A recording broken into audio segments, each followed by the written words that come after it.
Hello, everybody, and welcome to the All Metal Mode podcast with myself, Mike Hare, and tonight, Mr. Dennis Wynne will be filling in for Dorian. Dorian is out sick. He's having some allergy issues again. Now, earlier, I don't know if this is true, but earlier Dennis said that he's got the old man disease, I think is what he called it. I don't know. Dorian told me he's got allergy issues, but, Dennis said something else, so I'm not sure. Before we get started, PredatorTools.com, check them out. Built here in the United States. Each tool is heat treated and tempered one at a time for maximum strength, 5-year warranty. I'll tell you, though, they will last lifetimes if you take care of them. I don't know how anybody could break their shovels. I'm 300 pounds. I've stood on them. I've pried with them. I've yet to break one or bend one even. They hold up like nothing I've ever seen. They cut through the ground better than anything I've ever used or seen. You can also call Pam at 856-455-3790. That's PredatorTools.com.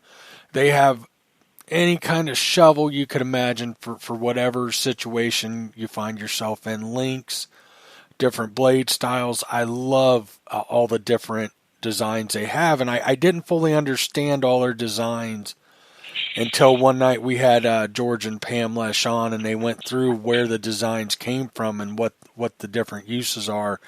A really neat show. I would suggest checking it out and are listening in, and you get to hear what all the different shovels were designed for and what would suit you best. So tonight we're going to talk about metal detecting. If you're wanting to get into the hobby, if you're new to the hobby, take notes. I'm telling you, we're going to cover a lot of information from what kind of detecting you want to do, what kind of detector, all the way down to cleaning fines and stuff. Of course, we're not going to go into great detail on everything, but we are going to go through this. And before I start off here, a few things. Number one, how you doing, Dennis? Well, good evening, Mike. I'm doing real good. It's been a great day. Had a little warm, got rid of all that rain. Mm-hmm. It's about time to get out detecting again, Yeah, it's nice here in Texas. Nice day. Was about 80 degrees? It was. Here just out of Fort Worth, it got up, I think, about 82 or so. Just great detecting weather. Mm-hmm. Much more in this fat guy's out, though. I got to be honest with you. Snakes are starting to pop up everywhere, and yep. There ain't much more to it. Not for me. Not for me. Now, what did you say earlier? Dorian's got the old man disease? Is that what you said? Well, no, that's just a medical diagnosis. At one time I was trained like a paramedic, and I kind of made a remote diagnosis, but I'm fully capable of doing that, and I think that's what it is. Yeah, maybe so. I know he's had some really bad allergy issues, and it's with his eye. Like it's his eye gets real bad. Oh well, hopefully he can fix it up. Dorian, we're gonna miss you tonight. You better get better, brother. Yeah, get over that old man disease. You made me laugh when you texted me that. Metal detecting. If you're listening, if you're tuning in, and you're not sure about the hobby, it is one of the most affordable hobbies you can get into. I've been I'm still a hunter, a fisherman. You can get by with fishing pretty cheap, but you can also get into the several thousands of dollars. You can go from probably a few $100 in poles and equipment to, I knew a guy one time who had he was a semi-professional fisherman. He had, I think, a $40,000 boat, a $40,000 truck, probably another $20,000, $30,000 in rods and reels. When you look at some of the other hobbies, golfing, metal detecting, fishing, when you put them all together, I think metal detecting is one of the most affordable, and not only that, it can be enjoyed with the kids, with other people, just like the others as well. But I don't know of any other hobbies that give back like this. Do you, Dennis? I don't, and I would echo what you just expressed, and it's one of the things that I have enjoyed about metal detecting, in particularly, is a lot of folks that play golf. It takes several hours to do it. Same for fishing, but with metal detecting, if I've only got 30 minutes or an hour in a day, man, I can go out there and I can find something that's of historical value to me. And you can't do that with so many things. And every once in a while, you'll, just like every once in a while, you'll catch a huge bass. Well, you'll get a really good find periodically out there metal detecting. Right. And you've got to appreciate that. So, Absolutely. Yeah. I agree. George said it can also lead to divorce. George, you're doing it wrong, buddy. You're doing it wrong. It shouldn't lead to divorce. But yeah, I think it's, I've had a lot of hobbies throughout the years. Metal detecting has always been number one since I found it 20 plus years ago. But along before then and after, I've had a lot of hobbies, and just nothing gives back like metal detecting does. It's one of the few hobbies, only hobby I'm aware of that you can actually, come make something from it, and I'll give you a good example. The first year my brother got a metal detector, he bought cheap whites. I would say around $200-300. That year he found a couple hundred. That summer he found a couple $100 in clad, and I want to say a gold ring and a gold chain, and not that he sold it. I mean, it was all clad, but more than paid for the metal detector. And it really can. I mean, it's, depending on what you want to get into, even just going out and finding clad coins, it can more than pay for itself. Most of us don't sell our finds. I have no problem with people who do, as long as it goes to a responsible collector. But, so it's not about monetary value for most of us. It's about, historical, I think, or, being into history and finding and keeping a piece of that history. But depending on what you want to get into, there's prospecting, beach and shallow water, metal detecting, coins. Now, coins, I know guys who love to go to newer parks and schools and dig clad all day. And I know some of them that are very successful and find a lot of money in a season. Then you got coin shooters that are after old silver coins. And it's, for the sake of this conversation, it's important to know the difference, and we'll talk more about that. And then you've got relic hunters, and, you can break that down too. Am I missing anything, Dennis? No, I think you pretty well hit it right there. That's a big eye. You could throw in meteorites. People out there actually looking for those as well. Very true. Very true. So you want to know what you want to get into, and it's okay to do a little bit of everything, but you got to know. I think going into it, I would recommend one or two, and really, I think prospecting is off on its own for the most part. Yeah. Although detectors are coming along that. I think the Equinox is a pretty good example. I hear it does it all pretty good. I know it does beach and shallow water, and there's a difference there too. Are you going to be hunting saltwater or freshwater?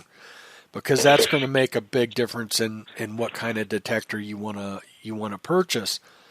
But there are detectors that can do it all or do all of it okay. I don't think there's anything that's going to do all of it really good. And in some cases, depending on where you want to relic hunt versus where you want to beach hunt, they might not work. The same metal detector might not work at all. So you kind of got to know what aspect of the hobby you want to come into. And if it's all, that's fine. And you want one detector, you know, you got to know that sometimes an entry level detector is not going to fit that bill.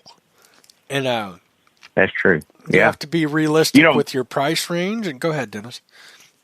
Well, I was just going to say, when you were talking a few moments ago about looking for coins or beach hunting or prospecting, it's really good. I think one of the big issues that face a lot of new detectorists or people that have been doing it, I'm sure you've seen a lot of folks through the years, they'll take it up and they have really unreasonable expectations because of the learning curve to learn that machine, and they'll get out and they'll hunt for a month and they give it up. And they're really missing out on so much, because probably the number one thing from my perspective, no matter which aspect you're going to get into, relics or coins or water hunting, you want to give yourself enough time to learn that machine. And that kind of segues into what you were just talking about, or kind of fixing to, about the type of metal detector that you want to use.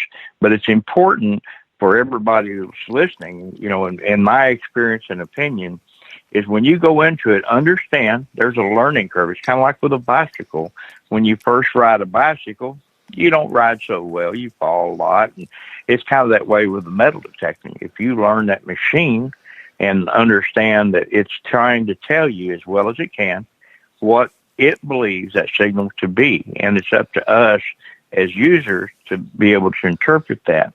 And that really applies to any aspect of the style of the hobby that you're interested in.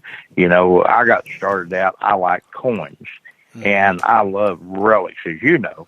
And they're really kind of two separate animals in a way, because in relics you listen to everything. In coins, some people use discrimination. But as this podcast is, to me, it's all metal mode. I like to hear everything, you know? Yeah, me too. For the most part. I mean, yeah. Especially when I'm relic hunting and stuff, depending on what I'm doing and where I'm at on coins and stuff, I might run some discrimination. But, you know, I agree.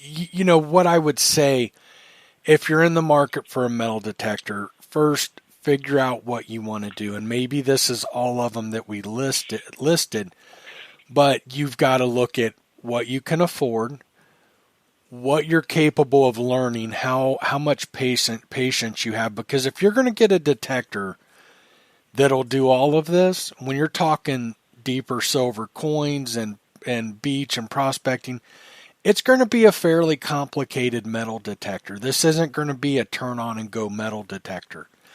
And you're going to have to learn. And you might want to start off with an entry-level detector and say, okay, for the most part, I'm going to be looking for relics.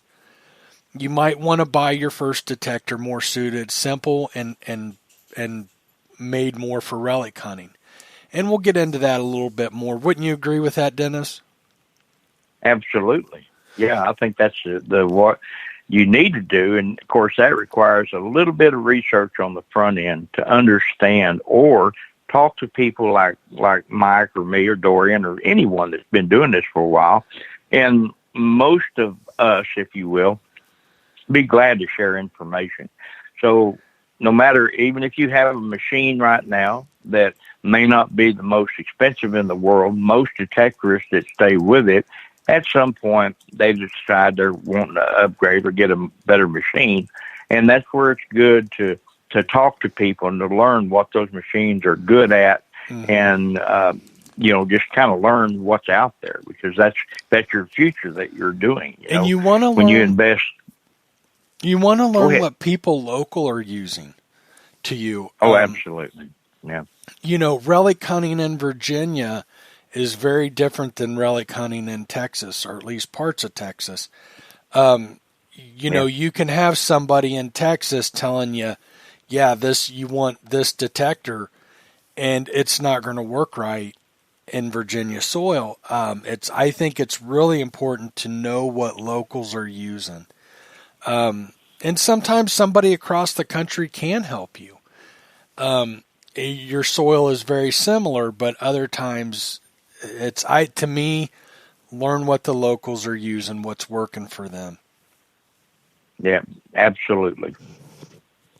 And you know, another thing that people tend to do when they first get it, if they get a machine that's got the VDIs, or the visual digital indicator, on their numbers on there, most people that have done this for a while, they may reference that, but most folks I know, they tend to listen to the tone, and the tone is king in every machine I've ever had.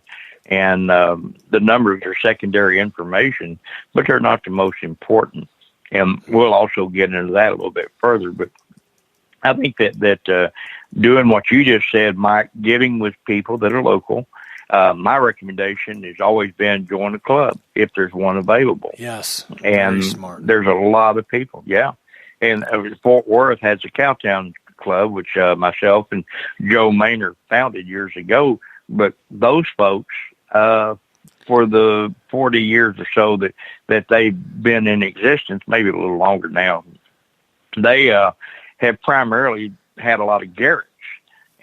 But nowadays, the president of the club, he's using a Mind Lab Equinox, and he loves that machine. And I'm kind of a Mind Lab guy, but there's a lot of good machines out there from different manufacturers. Yes. And what different you were saying, ranges. Mike, oh, yeah.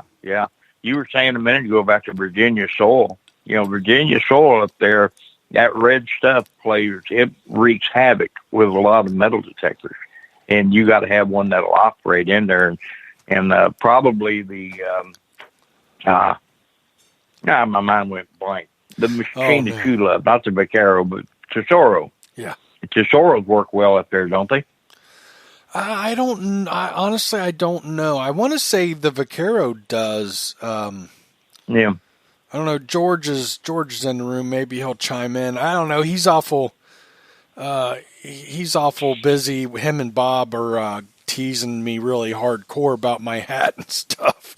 I'll say real quick, if you're tuning in and you're not in chat, you want to jump in. These guys are having fun at my expense. Still love you guys. Jerks. Love them though. Yeah, they had me, that comment today that I saw. I'm like, well, in fact, I asked you, if you were for Chance Amish because the beard, Yeah. And I thought, well, that's interesting, but they got me hooked in too. I thought, well, maybe he is. I don't know. Yeah, no, I'm not. I don't know if did they ever lose either coin that they had? Do you know? No, I'm teasing. Now I'm going to get hate mail. Let's jump into a little bit of metal detector talk here. A lot of people, when I was a dealer, a lot of people wanted to jump in at the entry-level price range, and there is no problem with that. But you need to understand an entry-level detector is only going to get you so far. And I don't know of a detector, maybe now with the Simplex. Simplex would probably get it done. Simplex will get it done. That's simple. I'm not probably, it will. But most of your entry-level detectors, they're not going to get... We'll see. This all goes back to knowing your region, what people are using in your area, how deep the coins generally are. In Ohio, most of Ohio that I hunted, your silver coins are 6+ inches deep, for example. Your average $200 detector's just not going to get through the targets and get that kind of depth with an accurate reading, for the most part. Yep. So you got to know. So I would get a lot of people who wanted to go coin shooting. They wanted to find silver coins and they wanted to spend $200. And it just, I'd sell them a detector for $200, but I would tell them it's not going to do what you want it to do. It's just not going to happen. And usually those people would get into the hobby. They'd be into it for 6 months and they'd call me and want a detector that would. And it was that simple. So, I tell some people it's worth saving up. If money's tight, it's worth saving up to buy something that'll get you there. Yeah. That's really And important. if you have problems with your wife in detecting, sell your wife, buy a metal detector. Problem solved. Absolutely. I agree. Yeah. Sometimes it's got to be done. Make sure you get a quality detector. I mean, there's Yep. always an exception. My next thing is don't buy any of these Chinese, these Amazon.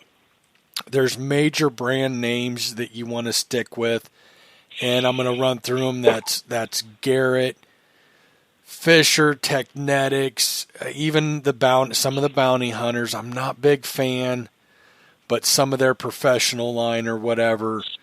Garrett, White's, Mine Lab, Nocta Macro, Tesoro, which is out of business, but you can still pick up some really good used Tesoros. And I'll talk more about that because I wouldn't really recommend a Tesoro in most cases unless you're wanting to get into mostly relic hunting. Let's see, who'd I leave out? XP Deus, Quest. I'm a fan of. There's some in Europe, That some European detectors I really like, but no need to go into that for now. Did I miss anybody? I don't think so. I was going to go over into Europe too, but yeah, I think you pretty well covered the whole lot, really. Yeah. Now I say no Chinese, but Quest is a Chinese made detector, and I'll tell you, for the money, I like those detectors a lot. I got a chance to use an X10. The middle shaft comes out of it, and you can break it down really small for a kid. It's lightweight, gets the job done. Really good detectors. I haven't used anything but the X10, but I hear good things about the Quest mine. But what I'm getting at, a couple years ago, I got a call from a guy. He was wanting two waterproof detectors, Hmm. scoops and everything else, and I gave him a price, and he about fell out of his chair. And he said, I can get two scoops, two metal detectors, waterproof, two hand diggers, two pinpointers for $200 and some dollars. And if you're new to the hobby, you don't understand how cheap that is, but I can promise you that's junk. You got Yeah. to be really careful. If the price is too good to be true, it is too good to be true. There's a lot of fake. There's a lot of, just junk out there. I mean, there really is. If you go to Amazon or different places like that, you really need to be careful. And I would really suggest to stick with those companies that are known, that have been in business for a long time. And that's actually another reason why I think that it's good to get involved with a club, because there's a lot of times within the club, somebody will have a machine that they want to upgrade from, and you can pick up good quality machines for a lot less money than a brand new one, Yeah. and those work well. Yes. That's a great way to do it. And there's also, I think one of the things Gypsy was talking to earlier today, I believe it's Gypsy, that made a comment or two about these knockoffs of the Garrett Carrot, which is an orange pinpointer for you new guys. And that thing, it looks exactly like a Garrett. And it's not. It's a knockoff like you were just talking about. And it's useless as far as I'm concerned. I'm real concerned about any equipment that I use. I watch out and make sure I buy the authentic item. And right now, today's, I have no desire to buy anything Chinese personally, but that's just me. Yeah. So. Yeah. I wouldn't put Quest in that same lineup. Absolutely. They're really, trying to make something of themselves in the market. They're not just putting junk out there like a lot of this other Yep. stuff. I mean, it was an impressive detector, a very impressive detector. I was very impressed with it. So, but yeah, I Well, agree. even beyond them, Mike, what you were talking about a while ago, the Nocta macro simplex that's out there right now. That everything I've heard is pretty good on that, especially for the money that you're spending on there. I have not had one. Have you played with one yet? Had one out? Oh, I've got one. Yeah. Yeah. I love it. Love it. It's,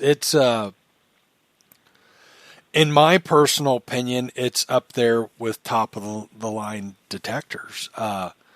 Incredible depth, good speed. It doesn't have a lot of options, but it has everything you need. Um, Man, it is. We'll get into. I'll talk to you more about that. I'll tell you the reason. It would be on our trips. What happened when I came back from Ohio? Somehow I've lost the charging cord, and I gotta find it, or I've got to buy a new one, or it would have been with me. It has kind of turned into my go-to detector right up there. That or the Rudis, and man, do I love that Simplex. It's you know, I know you know this, or you remember, and maybe you don't share the same opinion, but when the Garrett AT Pro came out, I had not seen anything like it in that price range that you could go out and consistently find like silver coins. To me, at the Absolutely. time, you pretty much had to have an Explorer or an E-Track, and you're talking $1,200 to $1,500 at the time. The AT Pro, if you're in decent soil, not highly mineralized, that thing will get the depth and will identify coins as good as those more expensive machines. It was Yep. and keep in mind, I don't even have that much time on an AT Pro, but I hunted with guys that did, and I'm pretty good with an E-Track or an Explorer. And, I had one guy was showing him, he was new with the AT Pro, and we would compare targets, and I would find silver and stuff and show him. And that AT Pro, 99% of those silver coins, deep silver coins, that AT Pro would hit it. The Simplex is doing the same thing. It's a standout, not just in its price range, but price range is way above. Boy, is Yes. it impressive. It is absolutely. I'll bring it next time. I know I've got some battery life left on it if I haven't found my charger, but wow, is it amazing. But we'll talk more about that. Another thing, make sure the detector, this goes back to what are people using in your local area. Make sure the detector will do what you need it to do. Just like, I think a good example, I found that the F Fisher F22, that is a good entry level all around decent detector, and it's got iron audio. You're talking, I believe, right around $200, and it's a great little relic detector and a coin detector. There's others Yep. in that price range that aren't going to do as good with relics as that machine. And so do a little research. If you have questions, get a hold of me. I'll do my best to help you. If I don't know, I'll find somebody who can help you better than I can. But I think, it's really important to know what's available and what might work best for your situation, what kind of detecting you want to do, what kind of depth you need to be able to see, what kind of how much how mineralized is your soil, that kind of stuff. So yeah, there's that. A lot of people too, Mike. It goes back kind of what I said earlier. When they first get into this hobby, a lot of times they don't know what they don't know enough, or they're not sophisticated enough to understand what they want to do and what they need to do. They watched Digger and Ringy on TV, and we don't roll around the ground, and we don't all get to go to the greatest places on earth, but they don't understand exactly what they're trying to do. And there's so many different types of machines out there, and it makes a difference whether you're a novice or you're somebody that's jaded like me with 46 years in this thing. And everybody has to learn. It goes back to learning that machine, and you can do some of that beforehand, just like what you were saying. Make up or make sure it'll do what you want it to do, and you get that by researching and talking to people. And that, unfortunately, that sometimes is the price of joining this type of hobby, is you get something that won't quite work. And don't let it discourage you, because I'll guarantee, and I'm sure you'll agree, Mike, there's tons of places still out there that have a lot of coins or relics or whatever you want to hunt. And there's other areas of this hobby you get into, such as bottle or dump digging. But I know we're confining to the metal detecting right now. But there's a lot out there that's still available to the person that wants to pursue this hobby and do what they got to do. So. Yeah, I agree. And I think that goes back to, I think if you got a club that's local, that's a great idea. Usually, I mean, I haven't seen a club yet where if you go there and ask questions, there's not going to be people that help you in any way they can. You know, even find somebody that'll take you out detecting in a club. I'd be surprised if you couldn't find somebody who wouldn't do that. People are really pretty good in this hobby and pretty friendly. So let's get into go ahead, Dennis. Well, I was going to say, it's really kind of funny, because through the years, I've had a lot of people that have come to me and say, "Hey, would you take me one of your places?" And I'm sure, but I may not take them to the greatest place I know. But no. One way we'll to get into around, that. Yeah, we're going to get into that later. But go ahead.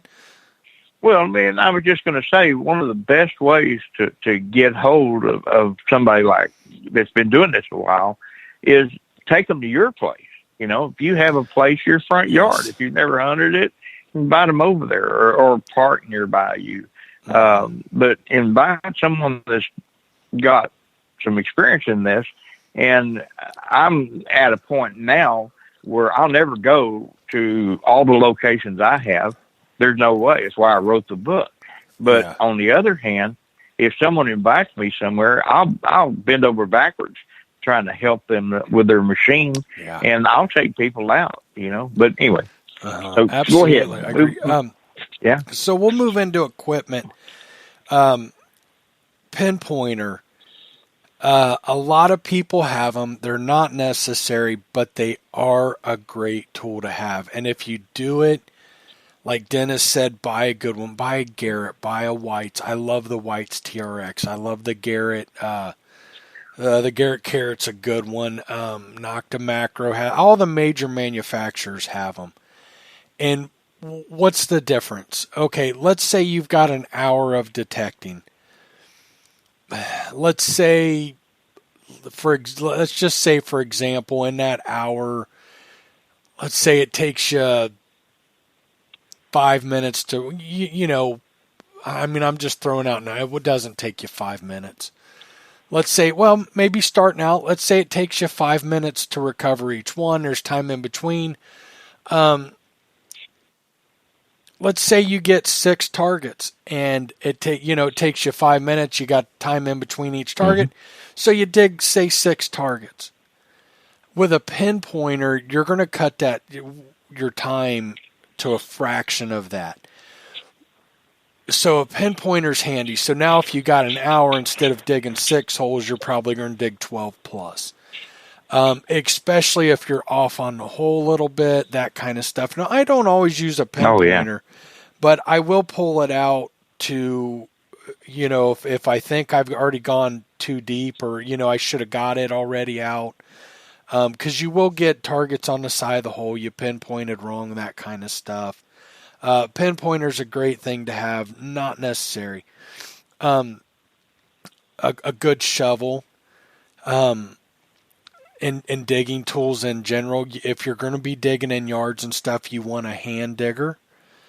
And you can get by with some cheaper tools here. Now, I'll tell you the difference. You can go to Lowe's and get a hand digger and it'll last you and it'll be fine. When you get something like from Predator Tools, and if you're starting out and you can't afford it, you obviously you don't do it. It's more important to have a good detector. Spend your money on your detector. But they will go through the ground like butter. I used to use, I'm sure you've heard of the Wilcox stainless steel shovels. Mm-hmm. That's what I used to use. I had a school right down the road from me. I found tons of stuff there. I mean, hundreds of wheat pennies, which you get tired of digging, but silvers, large cent. One of my only large cents that didn't come out of a field came out of there. Indian heads and 2 centers and tokens, and anyhow, so many targets. And I would take 3 Wilcox shovels. There was gravel in the first couple inches, right under the topsoil, or the topsoil was gravel for 2 or 3 inches, and I would take 3 Wilcox shovels, and I would dig until they were dull. I'd go home and I would file them back down until the next time I went there. I got a Predator Tools Model 85, and I never once sharpened it, and went through. It saved my wrist, it saved my shoulder, it saved me time. That's what you're buying when you buy something like Predator Tools. Their shovels are second to none. There are other there's other good stuff out there, but and you can get by, but you want a good digger to, if you're working in yards, don't go in somebody's yard with a big shovel.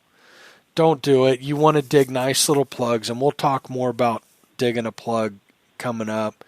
But you want to dig nice, small holes. And I'll tell you, one of the best pieces of advice I ever got, and it came on this show, we got it on the show, was Keith Wills said, don't call it a plug, don't call it a hole, you dig a divot.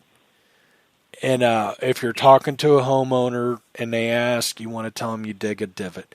Anyhow, digging tools. Now, see that for me, I'll try, and when I talk to them about that, and I love door knocking, as I've explained to you, but I tell them I cut a horseshoe. I don't use the word dig at all. I cut a horseshoe in the ground, flip it back, extract the target, and then flip it back. And I like to, if I'm on someone's lawn, I carry a square piece of material, 18 inches square or so, and I put all the dirt out of the hole into that if I'm corn hunting, and dump it all back in the hole. I want them to be able to come out and see nice, neat lawn like they have, not some big crater there. And there's a little art to that. And while I'm at it, Mike, I'd like to just reach back 2 little paragraphs here about the shovels and something. Be aware, for me personally, I want to always carry at least 2 shovels with me. And most of the time I have 3, because I had been out in the forest before for Civil War stuff using the old Army folding shovel. And I've said that on an interview with y'all here several weeks back. I broke shovel off. I'm stuck out in the middle, and I didn't have any backup. I had to quit and go get one. That's horrible.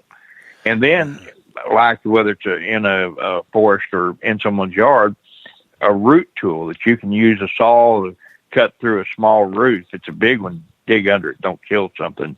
But a small root, you probably want to be able to cut some of those at least. Yep. Absolutely, I completely agree. And digging tools is pretty important to me. I think the difference between a good, between a cheap Lowe's or, you buy at the hardware store compared to something you get at Predator Tools is night and day. It'll save you time. Your plugs will look nicer. Your hole will look nicer. Less fatigue on your wrist and shoulder and everything else. Now, speaking of, you've got one of the coolest shovels I've ever seen. I love your digger, and for this hard Texas ground, man, that thing is cool. Very cool. And you know what made that way? I had that one custom made by one of the local folks for the club, as a matter of fact. And I keep that thing sharp on the end, which it helps a lot. And then the other thing, I've got shovels that have a 7 or 8 inch blade, but when that soil gets hard, this one, I think, what was it, Mike? About 3.5 inch, 4 inch blade width on it, and it kind of creased towards the center, and it's like butter, and it's all metal. The whole thing's metal, but it does a great job, and it does. That makes a difference. Mm-hmm. It makes a big difference. I'll tell you, years ago, I had an old guy, real old timer. I'm almost positive been metal detecting way before you. Gosh, I forget when he started, but one day he got a hold of me. He said, "Mike, I had over winter, I had surgery on my wrist. What would you recommend?" And I told him get the Model 85 Predator tools. And it's been a couple years since I've talked to him, but the last time I talked to him, he thanked me again. Every time I talk to him, and this has been almost 10 years ago, every time I talk to him, he thanks me again for turning him on to Predator tools. And, that's the difference. After having wrist surgery, he needed the best. He wanted something, the least effort. We'll move on. I don't want to dwell too long. We got a lot to cover.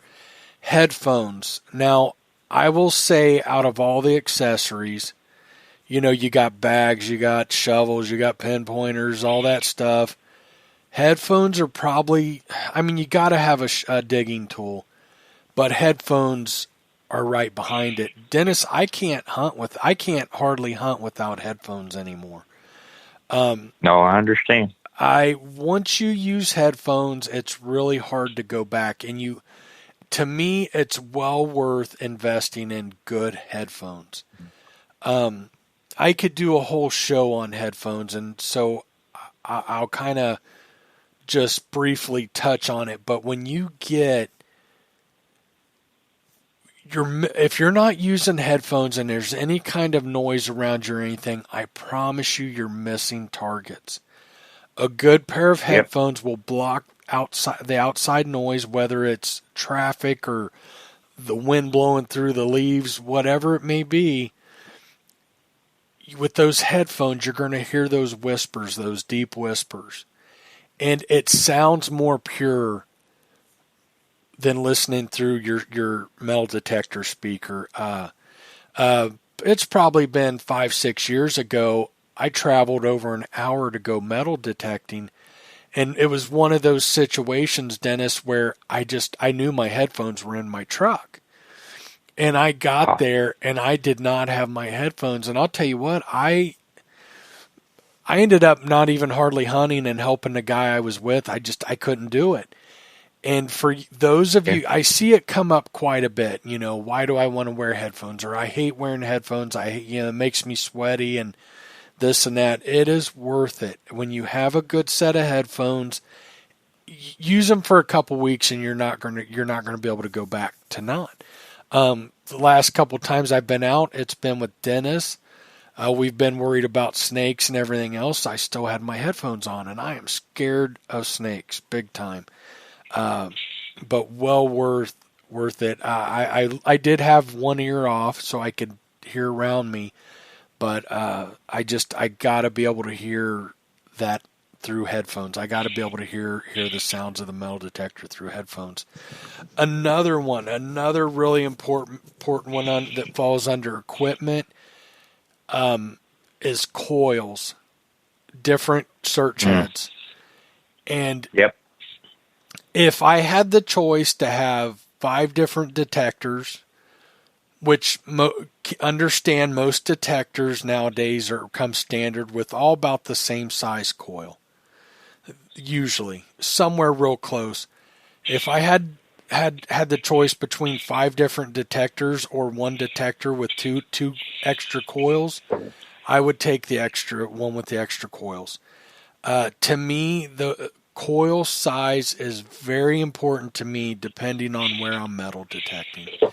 And I know we're getting a little bit outside of, talk for beginners, but something you want to keep in mind, especially for down the road. And Gypsy and I actually had this conversation today.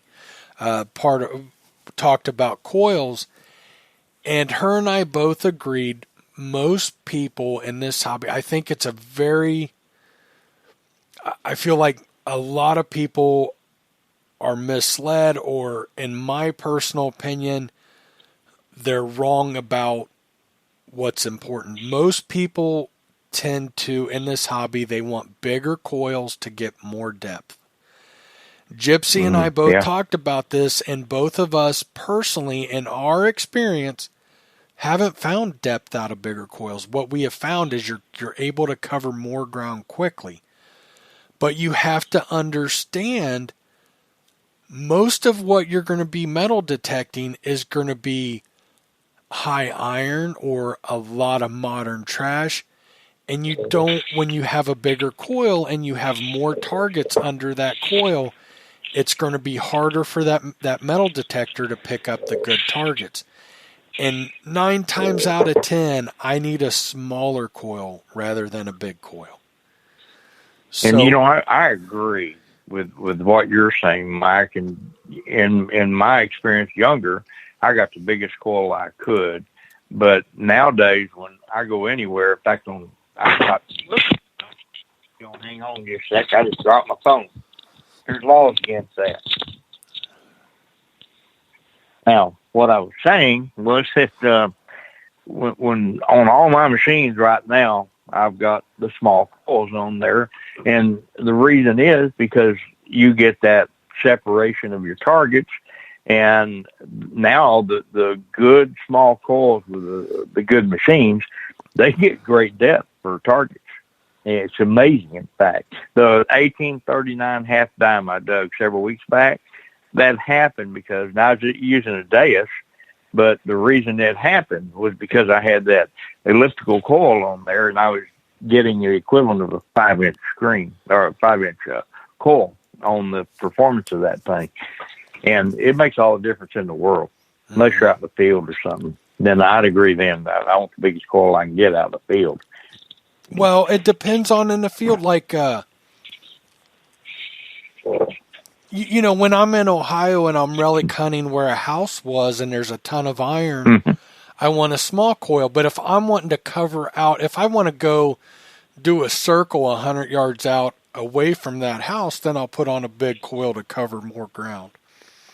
Yep. And there's not a lot of targets or iron out there. But if I'm, right in the thick of all the iron of where the house set, I'll go with a 4 3/4 inch coil if I can get one. I want as small as I can because it's more important to get through that iron than to cover a lot of ground. So it depends. Absolutely. I mean, they both have their need and their uses, smaller and bigger coils. But I think a lot of people in this hobby, and I was telling Gypsy this, it's surprising to me, even a lot of people I've talked to that have been in this hobby a long time, they tend to gravitate towards the bigger coils. And in most cases, I don't understand that. Yeah. Just with the experience, though, and it really kind of speaks to it for the folks that are younger in this hobby than older folks like me. You really want the right tool for what it is that you're doing. And the small coils are perfect for good separation, high iron, and the big coils are perfect when you're out in the middle of a field or a forest or something looking for Civil War stuff, where you don't have a lot of iron in the ground. And that's really the perfect. And almost as important as coil size is the proper swing that they have, right? We're going to get into that next. Yes, sir. Hey, I must be psychic. yeah. Dorian says you're a psycho, so you hit that psychotic or something. Psychiatric, that's what I am. You led right into it. Proper swing, absolutely. We see a lot of people I see a lot of people have been in the hobby for a long time who will bring their coil up several inches on the outside of the swing. Yep. You are wasting your time. And I love when people,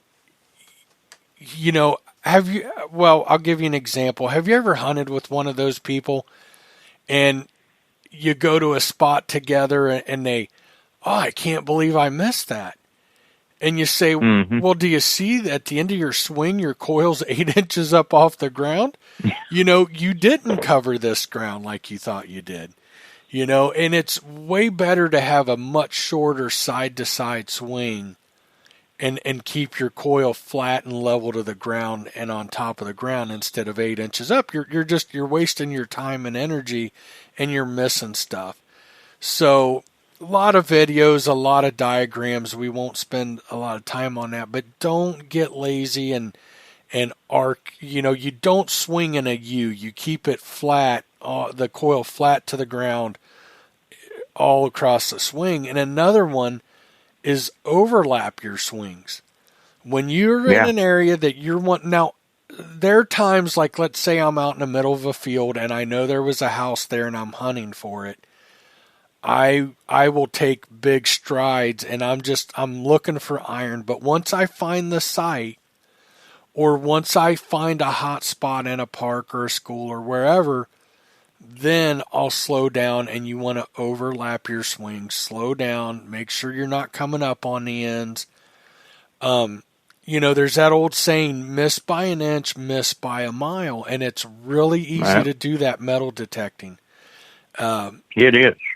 Absolutely. You overlap and keep your coil flat to the ground, and your chances of missing it are a lot less. Yeah, I saw somebody on someone said there on the deal that, what they say, Woody Wiley. Hey, there you go. He runs his in the dirt all the time. That's called scrubbing. Yeah. And there are times you think about it, we're reaching as deep as that machine will go, and we're still less than a foot if we're looking for coins. We're still, a couple of feet for most relics. And you lift it up an inch or two off the ground in that golf swing or just in general, and you really shortened your potential depth there by doing that. And I know I was taught, you want 25% overlap, and I actually do probably about 60% or probably 40% of the overlap, just because I want to make sure when I'm slowed down and doing that real thorough searching, I want to make sure that I get it. And not only that, but you want to not just go north-south. You might want to go east-west or at some other angle to make sure you cover everything in a really good spot. Yeah, if you come on a really good spot, that's great advice. And I'm sure you've done it too. I've had spots, like hot spots, where I'll go north, south, east, west, northwest, south. You know what I mean? I'll start hitting it at 45 degrees. Especially if I'm in a lot of iron or a lot of trash, it'll really, really help you out to get more targets. I mean, it's, people oftentimes, and I'm sure you've seen this, Dennis, they can't believe a site is still giving up targets. I've hunted this site so many times. Again, miss by an inch, miss by a mile. But, if you hunt a site to death north and south and you think it's all hunted out, next time you go, hunt east and west and tell me you don't pull out more targets out of that good site. Huge difference. Every detector's different. Here's another one.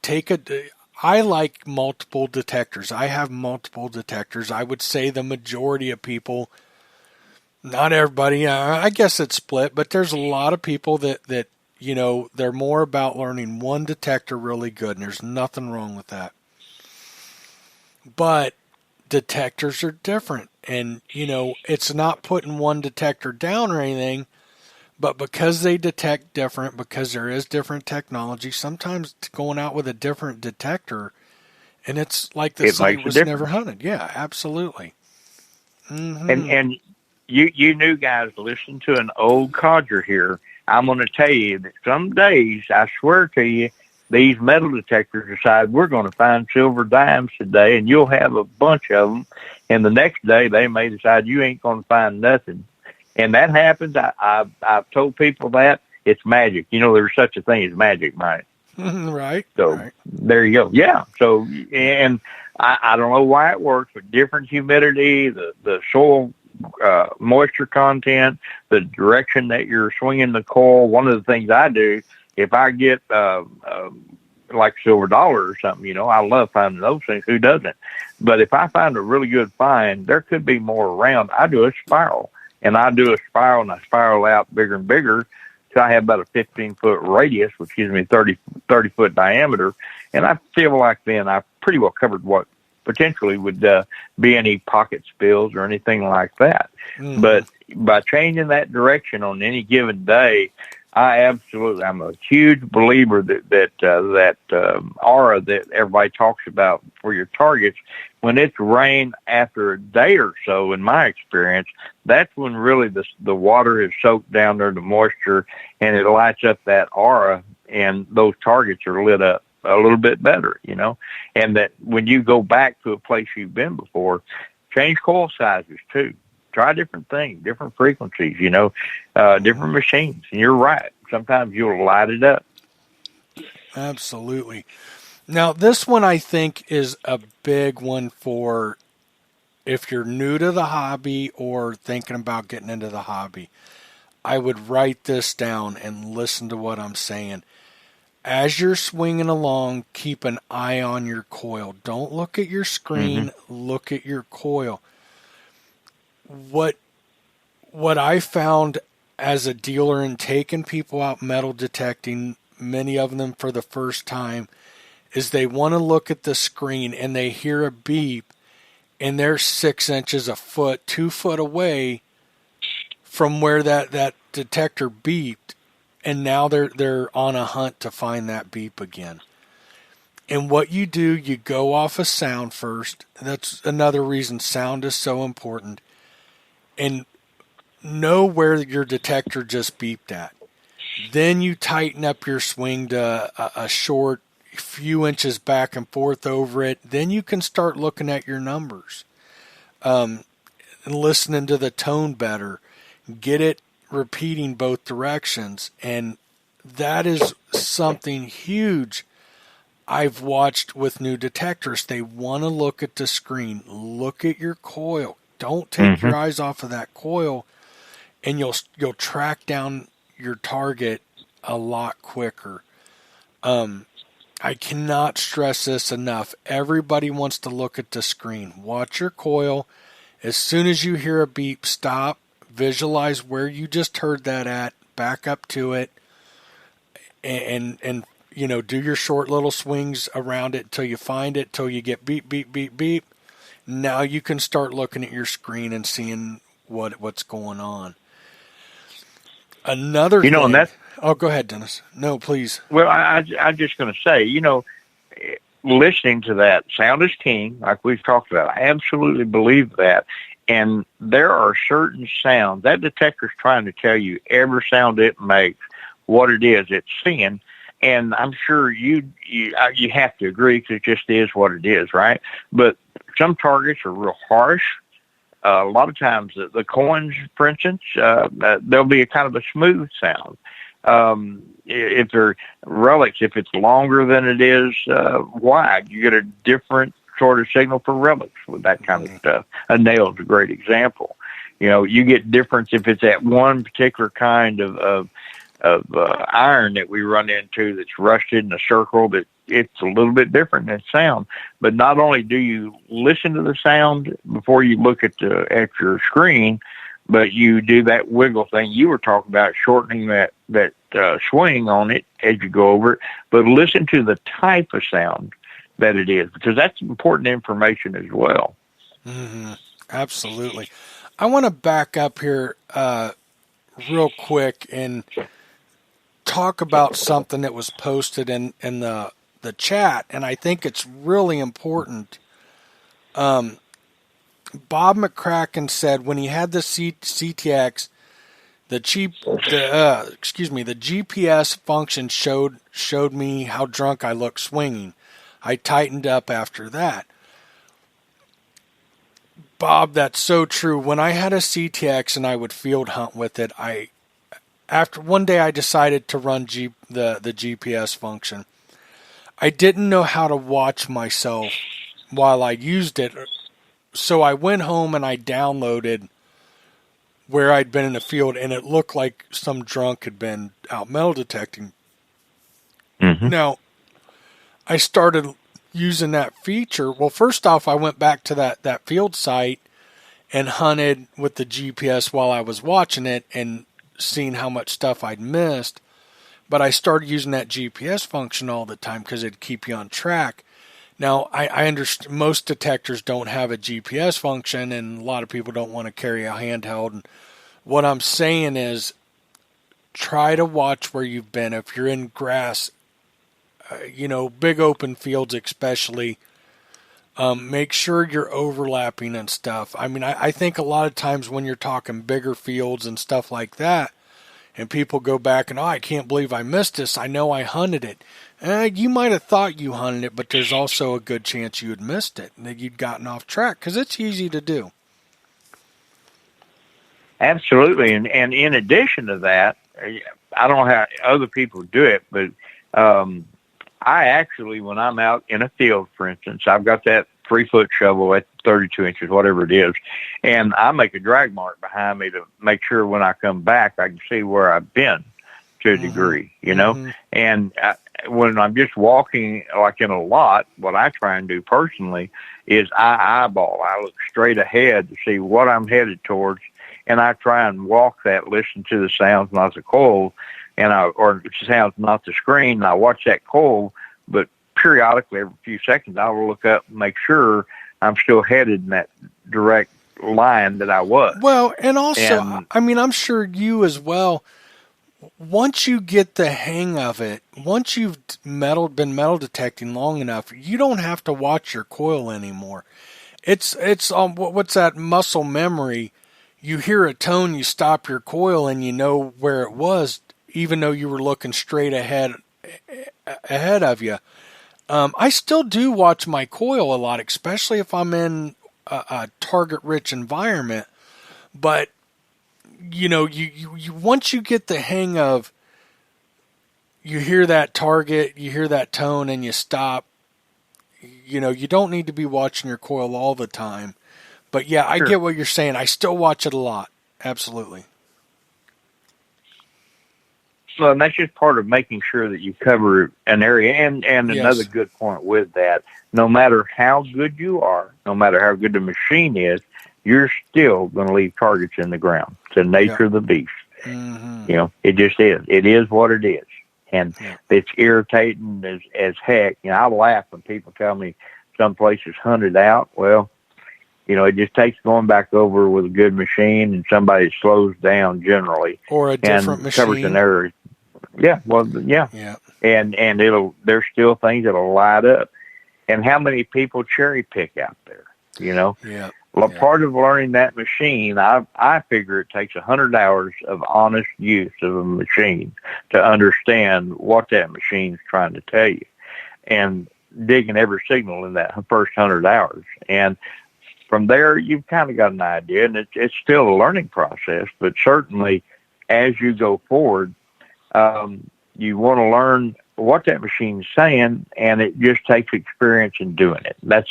There's no quick way around it in the end, because each machine, and I believe this, you mentioned earlier the Explorer and then the E-Track. My first E-Track was from it was made in Ireland, and then they switched from there over to Malaysia somewhere. And that first E-Track was the most accurate machine I've ever had personally. Mm-hmm. And when they switched that one atom, I guess, or molecule difference in soldering, I swear it makes a difference. That's part of that magic stuff, and you probably know more about it than I do, Mike, but it makes a difference, and you want to learn. That's probably one of the most important things I could tell anybody is to learn what that machine is saying to you, always. Yeah, absolutely. Now, you're on a good subject because we're kind of stalled up, but I think it's worth talking about. Another big problem I find with people new to the hobby, and I'll bet you agree, yes, no place is ever hunted out, but sometimes it's hunted out to you, and I find people new to the hobby, They might, however many times they get out and they go find class. Let's say they're silver. They're looking for silver coins. Let's say they're a coin shooter. Yeah. And they hit 4 or 5 spots and don't find any. They find a yard, a friend's yard or something, and they hit a couple silver coins. I have found in most cases they will go beat that yard up time and time and time and time again. Know when to walk away and move on. Understand that there are other places with targets. I'm not saying you got to be done with it, but maybe you need to be done with it. Or I'm not saying it's hunted out. Yeah. I'm saying there's a time for you to move on. Your equipment, Yes. you've gridded it, you've hunted it out. Move on. Keep it in your back pocket. You might want to come back to it when you get a nicer, better machine or whatever. Get more time on your detector, but don't. People new to the hobby tend to do that. They will just they hit something good at one place and they'll just beat that place to death. Yep. Long after they found anything. Well, you're missing other targets because you're spending too much time in that one place. Absolutely. I agree. Don't be afraid to move on. You can always come back to it. So I think that's a good piece of advice. I'm sure you've seen people new to the hobby do that as Sure. well, I would assume. Yeah, I see it a lot. Okay, now another thing that is very important, very critical. There are a lot of parks, a lot of places shut down because people don't know how to dig a proper hole. A plug, a divot, whatever you want to call it. They go to the parks, they tear up the grass, they put it back, it looks like crap, and you're hurting the hobby for not only yourself, but anybody else who metal detects in the area. The last place I lived in Ohio, their very last rule that had been added was no metal detecting in the parks. And it was for that reason alone. And practice in your own yard and think about what you're doing. Like Dennis said, when I'm in somebody's yard and I'm in nice grass, I have a towel I keep with me. I cut my plug. Now, we'll get into a plug here next, but I cut my plug, I flip it back, I keep the back side, it's like a hinge. I don't cut it out, I don't remove the whole plug, I flip it back. Any dirt that I take out, I put on that rag right next to the hole till I find my target. I fill the dirt back in and then I flip the plug over, make sure you stomp it down, make it look good. If you're hunting in somebody's yard, they shouldn't be able to tell you we're ever there. When you're that good, then go hunt other people's places. Go hunt the parks and the schools. Absolutely. And here in Texas, for a great example, in the heat of the summer, the ground is dry here. And you go to digging holes and you're going to tear somebody's yard up. And you want to be careful with that because, the ground will not you can't do a horseshoe plug in the ground because everything's going to fall off of it. So, use some discretion. Hunt the woods out there instead. But I agree. You need to learn how to properly dig a hole if it needs it. I grew up, get a dull screwdriver, put a little hook on the end of it, and flip the coins out. And you can do that. But if you're going to cut a hole, make sure it's neat and be respectful of their properties. That's important. Oh, absolutely. Don't leave trash. We're going to get into etiquette. We'll get there. We're going to talk about etiquette as well. I think I covered everything on this one. But make sure now when you're talking about digging a plug, I say plug, but I would highly recommend don't dig a circle or a square and pull the whole thing out.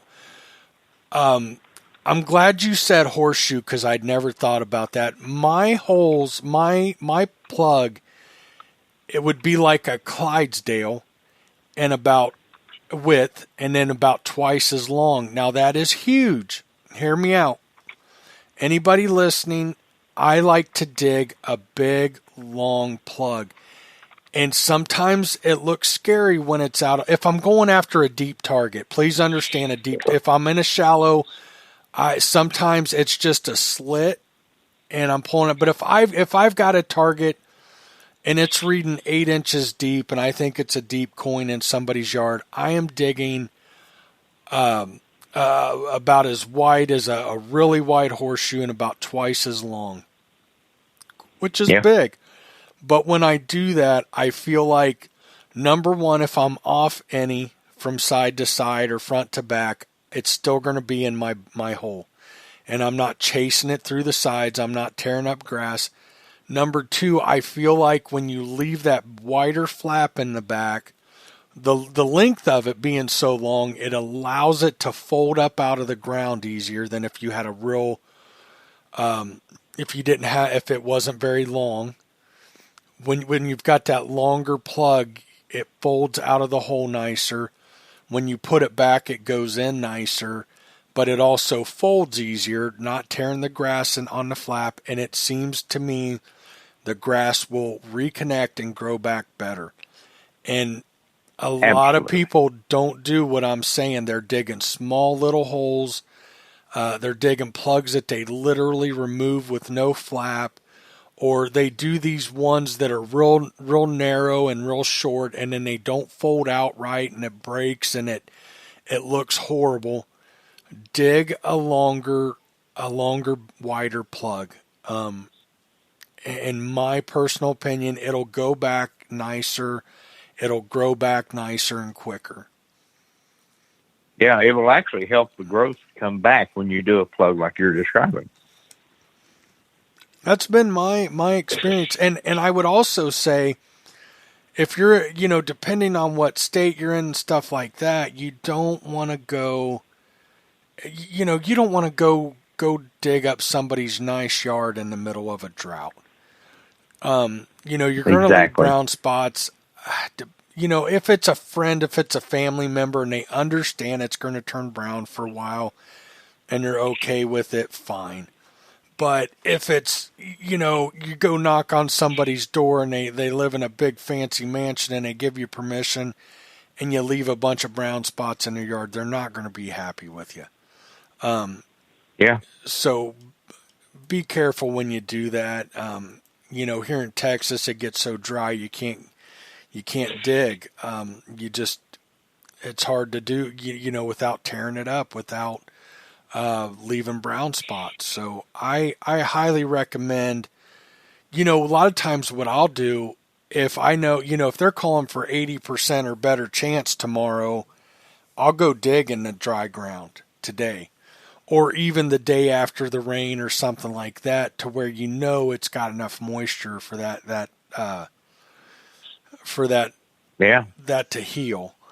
But be careful.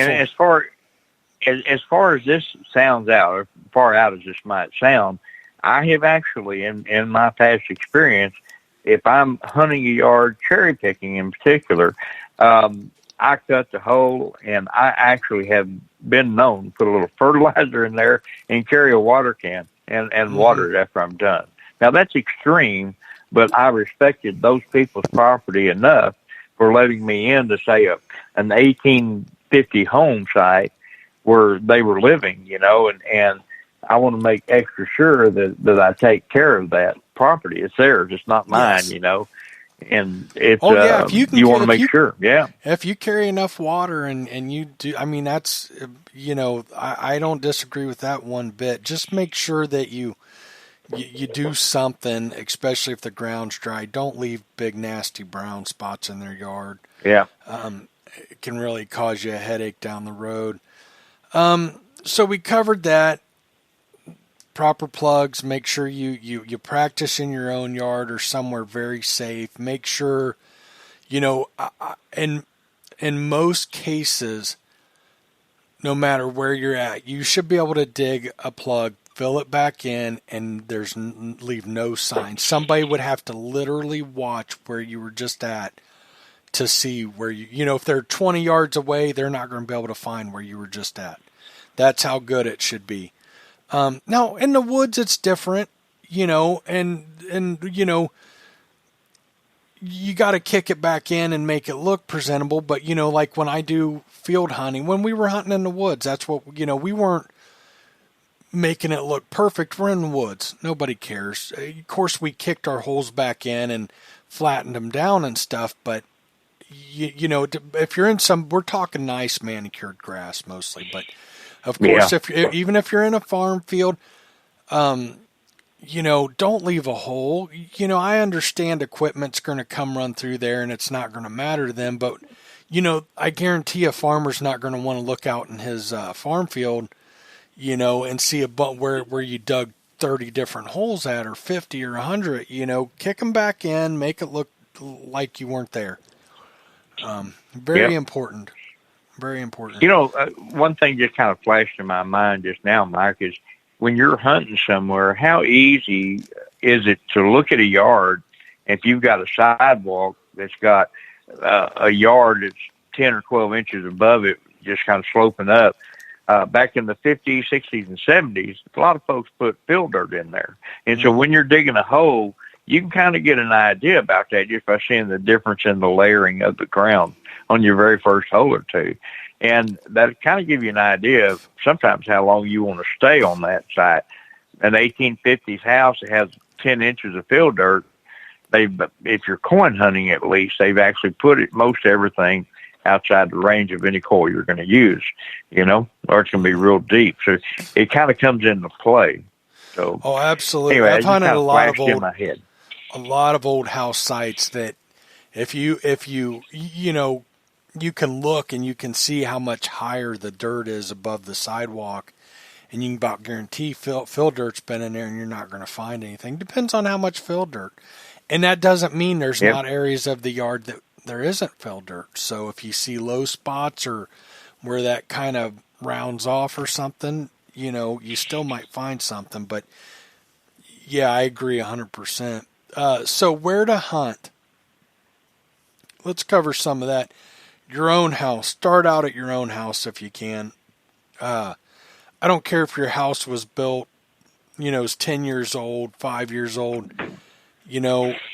Spend time in your own yard. At least practice your plugs and all that. But, if it's older, you're going to find stuff.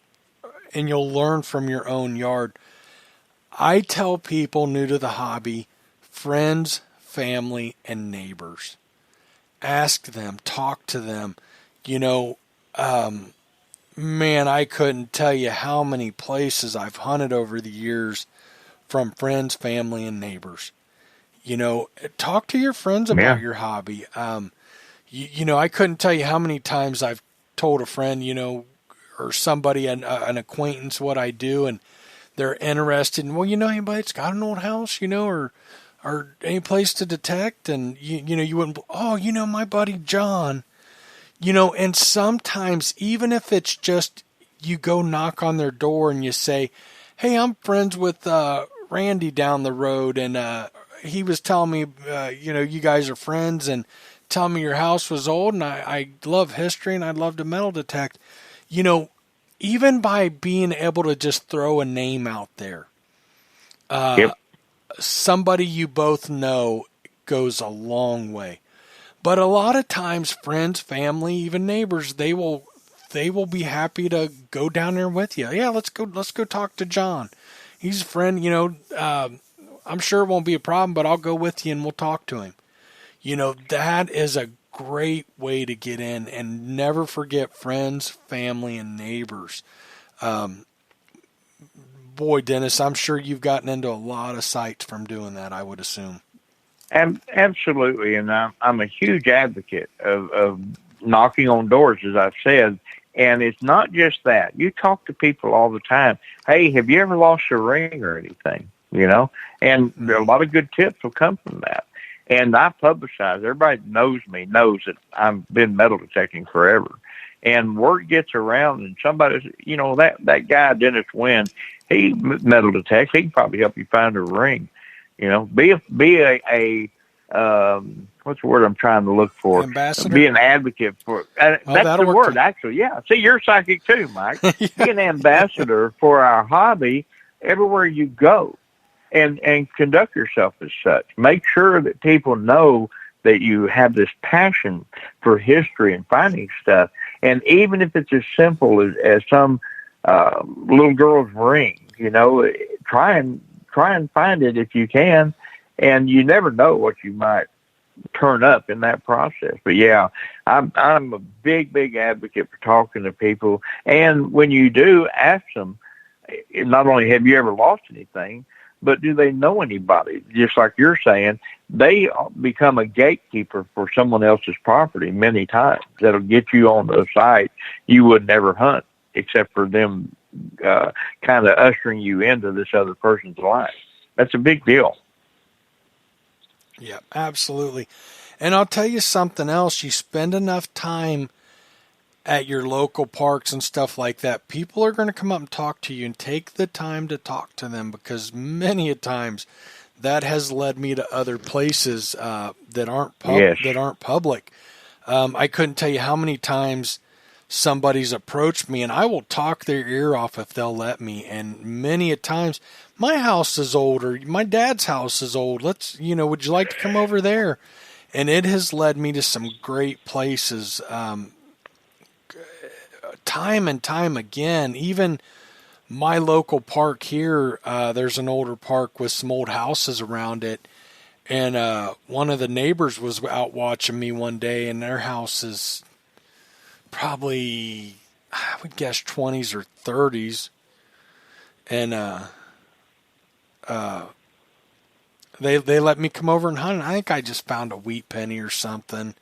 But still, it got me in there, and you do that. Take the time to be friendly, talk to people. Don't be afraid to stop, because, it's taken away from your detecting and everything else, but it might lead to something really good. Well, that's true. Yeah, absolutely. And it's happened many, many times. But parks, school, fairgrounds, I think, are the big three public. Now, make sure that your local parks, or the park you're wanting to go to, is that they allow detecting. Make sure. Now, I'll tell you, I'll be real honest here, and I'm sure that some people won't agree with this. Sometimes it's easier for ask for forgiveness than it is permission. Now, what I'm getting at, hear me out. When I was much younger and much newer to the hobby, there were some parks that had nothing on metal detecting. And I thought, I want to do the right thing, and I want to call and make sure they're okay with it. And they had no clue what I was talking about. And all of a sudden, I opened up a can of worms. If they have a website and there's no rules that say no metal detecting, in my opinion, and this is only my opinion, go metal detect it. Don't call the parks and ask them and talk to them. You're going to open a can of worms. Now, if there's anything that says no metal detecting, don't go. Don't metal detect it. Period. The end. I'll tell you another one, and I could catch some heat over this one. I don't think I have ever in my life asked to metal detect a school. Now, with that said, I have never in my life been asked to leave a school either. So, take that for what it's worth. Dennis, what's your thoughts on that? Should I just keep my mouth shut, or? Well, I've hunted a lot of schools through the years, and my only concern now probably would be make sure that you don't have kids in the school. Yes, everybody's very important. Sensitive to that right now. But I don't mind what I found through the years. You don't want to give people a reason to say no. And I guess that schools are more sensitized to that issue now. But you get back to, as long as you take care of it, don't make a big issue. The forgiveness versus permission that's good with me. the one caveat to that is if you're in a small town, they're going to call the cops almost every time, with people around. That's been my experience. And I don't mind talking to the local constabulary. I'll go there and ask the keeper of the rules or the laws for small towns. And when I hunt, I'm personally my favorite deal. I hunt in the country primarily, but I'll also do small towns if I'm doing what I call barnstorming and going around. Yeah. The city secretary, if they don't have an attorney, she knows every law there. And I don't mind stopping by and talking to them. Do y'all have rules or laws against metal detecting, as long as I don't make a big hole and I'm respectful and cover up my cuts I do make. And almost every time, except for one small town, the only one I've ever run into, that they say, yes, we don't allow people to metal detect. I've never been turned down for that. And I've actually been run off of the school, but I've got 46 years versus your 20, Mike, and I've had more opportunity to make people mad. But it was some neighbor that called in a small town, and he was nice. The cop said, I'd just prefer that you go ahead and leave. Okay, not a problem. Go knock doors, but I don't see a problem with hunting schools. Just be friendly and don't be dressed like a bum.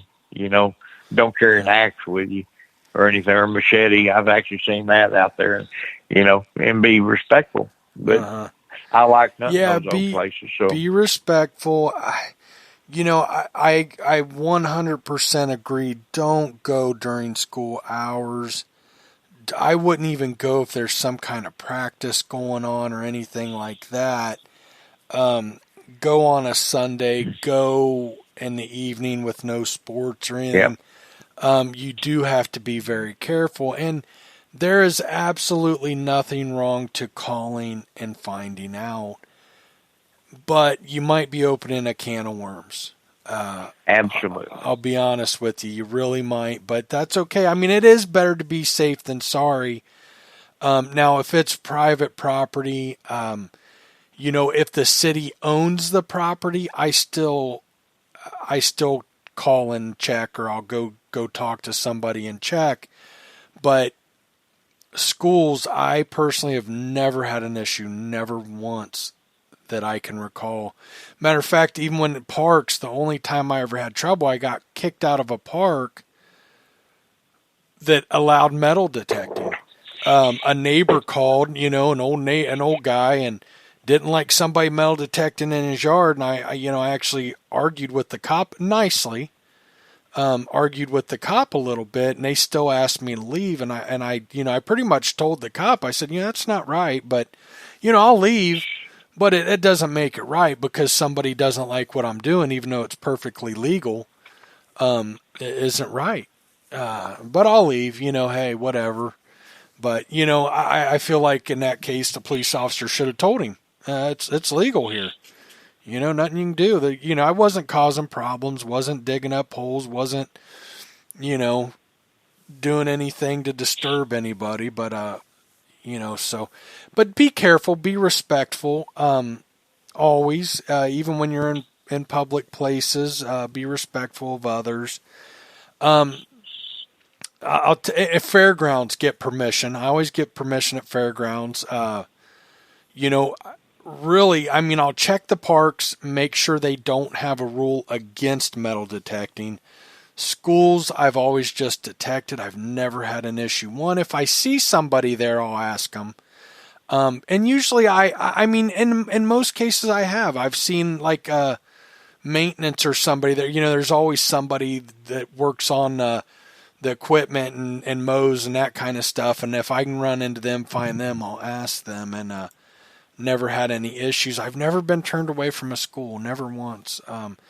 Township buildings, oh man, I've hunted some great township buildings, and I don't care. But at least in Ohio, a lot of those township buildings, that's been township property since the beginning of the township. And there's been buildings on them and everything else. And I have done really good at township buildings.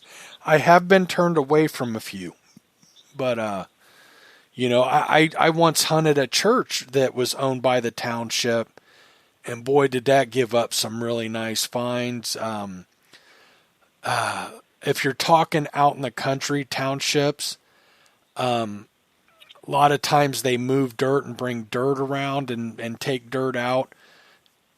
If they got a pile of dirt there, take a minute to run your coil over that pile of dirt. I've found some really nice stuff out of there. Oh, yeah. But that's pretty low hanging fruit. Park, schools, fairgrounds, township buildings. Those are really easy. For me, it's not knocking on somebody's door. It's talking to somebody that works with the city or the county or whatever it may be, works for the school. And usually they're easy to get permission in most cases. It's a lot easier too, Mike. How you characterize your question makes a difference too. If you ask them, you mind if I go out there and metal detect versus, do you know it's your township here, are there laws against metal detecting on public property? And they will check. And if there's no law, then that's tantamount to saying, yeah, you can do it. But being respectful helps a lot as you do that. Yes. But it's characterization of how you do it and approach them. That's why I like the city secretary approach. Is there a law? Nope, there's not a law. And then you can actually push that. If it's okay and there's not a law against it, well, what about the area from the sidewalk to the street? Mm-hmm. And it doesn't necessarily, easement's hard to understand. It's not a right of way, it's an easement. The city does not own that, but most people don't understand that. But it's a segue in which you can talk to the owner of the property, and maybe if they won't let you do their yard, they'll let you do that easement property. I am completely respectful. Yeah. I think I am, but there are gray areas for me, and I'll tell you, it comes from experience. I'll give you a good example. An old town I lived in, I thought, you know what, I'm going to call and see who owns between the sidewalk and the road. Now, my idea was there were a lot of close to downtown churches and businesses. I wouldn't, in my personal myself, I don't want to go fight with somebody who mows that. I don't care if the city owns it. I'm still going to ask permission to hunt that area in front of a house. But I thought, wow, there's a lot of churches, a lot of businesses, closed on Sunday.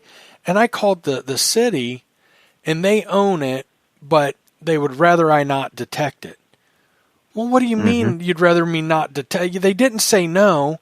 And in that case, I feel like where I was wanting to detect, I would have been better off to just go do it. It's all a roll of the dice. Whether you ask with the city secretary or ask with the person that is on the property, And if they say no, well, it's kind of like the old adage of being in a bar. There's another lady in the stool next to them. You just go somewhere else. That's what I do. Yeah. And it works. Yeah. Absolutely. I agree. So you're going to find yourself in situations that, you opened up a can of worms or, whatever, but it is, especially starting out, it is, I might do some gray area stuff, but I wouldn't recommend anybody else to. Maybe I should have said that. Huh? I don't know. Well, I think that's a good approach, really. Yeah. You can't be wrong being right, but go ahead. Absolutely. I sure stuck around on that one a lot. We'll get into research a little bit. I'll tell you, with everything, with so much being online, once you've hunted these kinds of places and you've kind of ran out of ideas and you're ready to start doing some local research, yes, online is a wealth of information, but I think Dennis will agree with this. You're going to find stuff in your local library that's never going to make it online. And I think libraries are very much overlooked, especially nowadays, and they are filled with information. one of the sites I do reference a lot is Historic Map Works. I like historic aerials, and there's another one for historical topos, and I don't know that off the top of my head. But Historic Map Works will take you right to the older maps and stuff if they're available in your area. I'm about tired of talking, Dennis. I've been talking too much. I think I need to let you jump in there. I'd like to visit with the research. That's probably one of the areas that is my forte. I spent so much time doing it in the process of writing my book. And I agree. A library has got a wealth of information, and a really great example, which I've stated before on this show, that I've been hunting a particular treasure right for 4 years now. I've spent on this, and it wasn't the library itself. However, it was an 82-year-old librarian that was there, and you typically have those sort of people in libraries, and that woman actually provided the key to a really large cache of gold coins. And if and when, I say when I find it, really a lot of the credit goes to her. So it's not just within the library and the books and sitting down, Mike, and doing some of the old-fashioned actually reading material. And you can do that in the library, you can do it online, but talking to people, the historical societies, historical groups, historical commission even. Yes. And by doing that kind of stuff, it'll a lot of times lead you to places. One of the things in research that's so important, when you look on just areas that give you decimal format is a good example. And if you go in and look, and it's only got 3 or 4 decimal points on there, that's not really all that accurate. So you really have to get to somewhere where you can get a lot of decimal points. And if you just go to just the 32 latitude and minus 97 longitude on there, you've got a difference just with those numbers of up to about 50 miles. And that's a significant amount of time. And yet when you reduce it down where you've got 2 decimal points, you're still 7 miles difference in where you might be and could be. The one thing that the topo maps will get you, if you do the overlays, we're not really going to talk on that, I'm sure. Yeah. But one of the things here in Texas, all the property was owned by somewhere. And when people were trying to start up a township back in the day, they would generally set aside 5 acres for a cemetery and a church and a school. And those sites right now today, at least here in Texas, those sites are really kind of no man's land. Nobody owns them except for the non-existent ghost town that they had. But it's usually in 5-acre increments where those were set aside.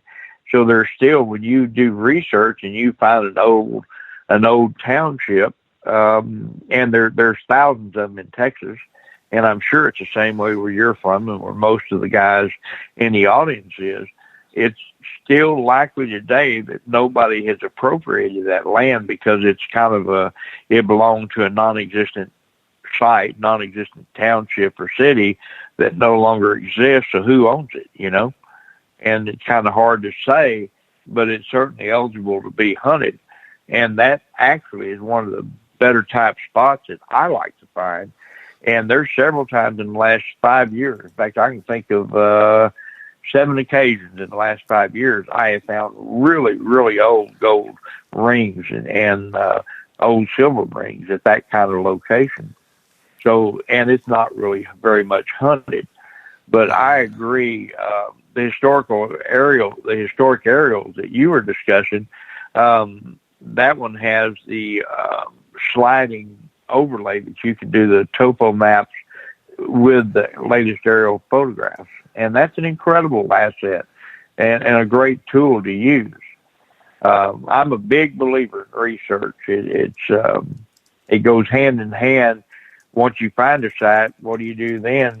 Where you go and ask permission. I know that's one of other things that Mike wanted to touch on tonight. When you can go to someone's house and ask them, do you know that right behind your place here, there was an old 1857 home site here? No, really? Well, yeah, there is. Have you ever found any old bottles or something? So you get an opportunity to segue into getting permission to hunt back there and look on that site that you might not have gone. And you do that, you want to look people in the eye and talk about the history that's there and how incredibly excited you are to be able to come out and maybe share with them something from that old site. And I don't mind, Mike, I don't know how you are. I don't mind giving away a coin or two that I found or a relic or two that I found. Right. And I think that's part of that being a great ambassador for our hobby, is to be able to share with people things that's in their history, whether it's their personal history or it's somewhere that it just something happens to be where they're living. If you're new to the hobby, you're going to have a really hard time giving up any finds. But think about it as you would have never got permission if you didn't offer some of it up. I've been doing it long enough. I guarantee Dennis has been doing it long enough. We don't care. I'll give you everything. I mean, as long as they're about the history, I won't go detect. And I'm sure you've ran across these people. They want everything because they think it's valuable and they want to sell it. They don't care about the historical value. But if it's somebody that's into their property, for example, Ohio, or like where you and I hunted, you come into people that have lived on the property 2, 3, 4 generations. Yeah. And they're really interested in the hobby. I have given all my stuff from sites up to people that didn't even ask. I had an old farmer, and I'll tell you what, there ain't much tougher in this world than a farmer that had tears running down his face when I gave him everything. And his grandpa had told us, this guy was in his late 50s, early 60s. His grandpa had told him where the original cabin was, and he turned us on to that. We found some large scents, some nice buttons, your typical kind of site that you would expect from an old homestead that's long gone. Didn't mean much to me. Don't get me wrong, I respected, I loved them. If he didn't want them, they'd have remained in a case and put together and known where they came from. But I figured it'd mean more to him. I didn't know he was going to cry. But boy, that was a good feeling. And I'm kind of a really simple person, Dennis, and I've gotten where I don't like to drag stuff home. And I know that's weird, but I sure do enjoy finding the stuff as much as I always did. I just don't need to keep it like I used to. Yeah. Now, if the people don't want it, don't get me wrong, I'll keep it and I'll preserve it and I'll take good care of it. But if I can give it up, I will. And that also, I'll tell everybody listening to this thing.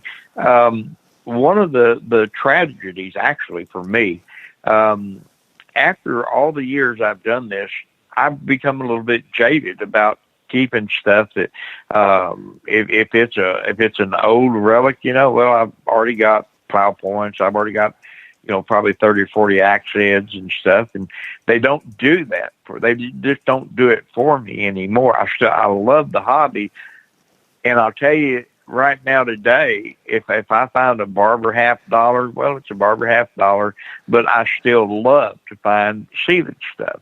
Yeah. But what happened to me, and I wanted to make this point, is when I was new to this hobby, every single target that I found was incredibly exciting. And I became jaded until one day I had set up a hunt for the local club at it's a orphanage here in Weatherford where I live.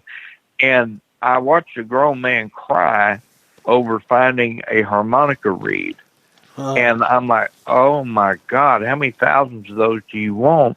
But you know what? It made me sit and relive for a moment, I remember back in the day when a harmonica reed was just the most amazing thing I could ever find. And it really kind of made me stop and take account once again of that aha factor, that when you find something, it's not just like my precious, like that movie, that ring that, my precious. But it really is. It relit for me the newness of this hobby, that I have actually got somebody's history. And so now I've kind of renewed that within myself, and it results in just exactly what you just said, that it doesn't have that. If I can give someone a piece of history that is relevant to them, man, I'm all over that, rather than trying to hold it for my own. I might make an exception with gold coins. I've only found 3 in 46 years. 2 of them were in a cache, and one of them was what I call wild. That might tempt me a little bit. I'd probably I'd want to hold on to it as I gave it to them. But it's not about what we find necessarily, to me, anymore. It's not. It's about preserving that history and what it meant to someone that lost that, no matter what it is. And that's allows me that ability to say, you know what? If I can give that to them, I'm just more than tickled to do it. Y'all, I had to fight with Mike, and he's a big old boy. I know y'all probably know Dorian called him Mike Squatch, but I couldn't get him to take anything. We were on a ranch together hunting that dated back to the 1860 or so. And, that kind of stuff to me, well, it doesn't mean that to me, but I'll tell you what, Mike, in that case, I've actually got a display case I'm going to give the owner of that property that has been gracious enough to let us go in there. And I'm giving him a deal because it's his history. It's not ours. And he's going to get that worn out 1839 half dime I found. There's one of the things, and but he deserves that. That's his history. It's not ours. And that's a part of, the background of the character that was on there. But that's a pretty important guy for the county I live in, and it's much more enjoyable when we can do that, I think. I've been ignoring any comments. They've been trashing me, telling me I'm crazy or anything. No. Nope. Okay. So what else we want to talk about? Okay, here? let me move on. Go ahead. Let's talk about etiquette, and first we're going to talk about asking permission and being on property. Don't go to a knock on a door and greasy, dirty clothes, and you're smoking a cigarette or got a wad of chewing tobacco in and spitting on their porch. And, be polite, be dressed nice, decent. Look them in the eyes. Have a dialogue ready. Don't look at the ground and kick your feet and, have an idea of what you're going to say at least. Talk more about the history. You don't want people to think you're there to, find treasures. And we're not. I'm not. I've never found treasure. I found some cool stuff, historically valuable to me or whatever. But and I always talk about that.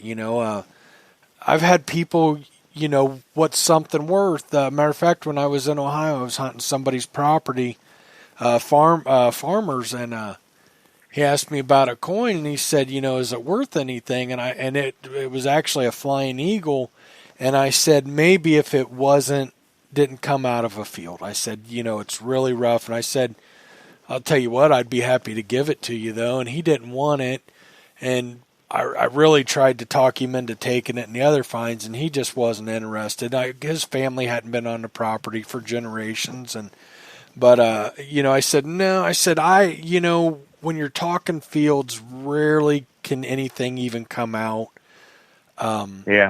worth anything because of all the years of the chemicals and stuff. But, I was honest about it. If it hadn't been sitting in a field, maybe it could have been worth a little something. But, You know, you don't want to say you're there to dig treasure and look for gold and silver and all that. It leaves a bad taste in everybody's mouth. But make sure you fill in your holes like we said. Don't leave any trash. Matter of fact, take any trash. I don't care if it's not yours. Take trash if you run across it. Be respectful. Don't be metal detecting somebody's yard after dark. You know, some really common sense stuff here. Hey, Mike, you know, a couple of comments about that as well. When you're asking permission, when I go knock on someone's door, they don't know you from Adam, and I'll knock on their door, and then I'll walk away 5 or 6 steps, and I'll be kind of watching outside, and or I may turn around, but I don't want them at all to think that I'm any threat at all to them. Right. And I think it's good to do it by yourself. And don't have, if you've got a partner, keep them in the car or the truck, and don't have them come up that porch with you, you know. But I like for them to see that I'm no threat. I don't carry my equipment on me or anything. I'm just dressed. Right. Well, that's another one. Don't go to a door. Don't go to the door with your metal detector and stuff in hand. Yeah. Like you've already got permission. Yep. Make sure, yeah. You know, and I've heard of that, people going door to door in town or something. Hide it behind the bush. I don't care.